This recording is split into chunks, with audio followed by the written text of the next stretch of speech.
All right, temperatures going down, fall is with us, and we're talking about heating and cooling with Glenn Gault and talking about our furnaces and how we need to get them up to snuff for the season. Thank you so much for joining us. This is nice of you.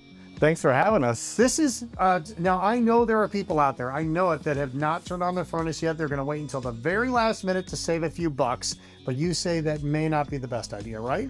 That's really common. It seems as if once we get into winter, there's always people that, we always say it's every time 10 degrees drops, every time 10 degrees drops. Every single time it happens, we get more calls that come in. It's because a lot of people are holding off until when they turn them on for the first time. That's right. There's some people at 60 degrees, then 50, then 40, then 30, then 20, keep going. But we always say, turn them on, even if you don't want to be using them yet. Turn them on. You know, in my own house, walk over to the thermostat, take a temperature. You know, take a picture of the thermostat and let it turn run it up a couple degrees. Yeah, let it run a couple, 15 minutes or so. Come back, make sure it picked up the temperature. Does it sound the same as it did last winter upstairs? If you walk downstairs, does it sound the same as it did last year? That's important. If it doesn't sound the same, if it didn't pick it up, give us a call. If it all good, turn it back off, then wait till you want to use it. But don't wait until you absolutely need it and assume it's gonna work. Check it out first. Okay, things you guys do when you come. Give me a little bit of a list. I guess the filter is one of the main things, right? Filter is always a big thing. We're gonna make sure it's clean and it's changed.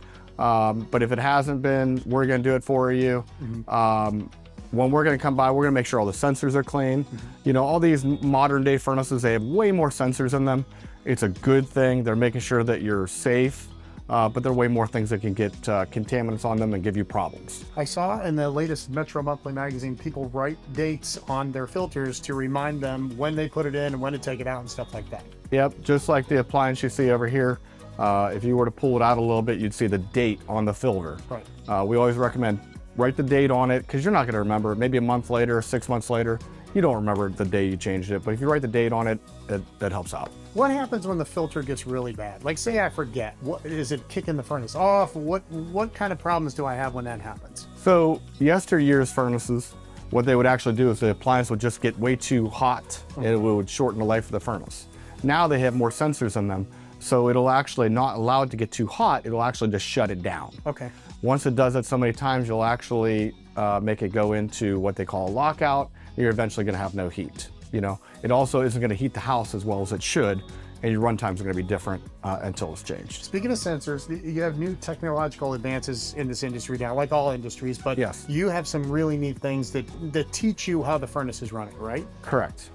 What are they? So we always put a combustion analyzer in the furnace. Lets us know exactly how the fire is burning so that we know what this appliance is doing and where we go from there. And it has a little reader there and it tells you certain things that you guys need to know that we don't understand? Yeah, pretty much. But there's, it's telling us exactly how the unit's burning, how the appliance is, how the life expectancy, if there's things we need to do to it. It'll tell us all kinds of things about the machine.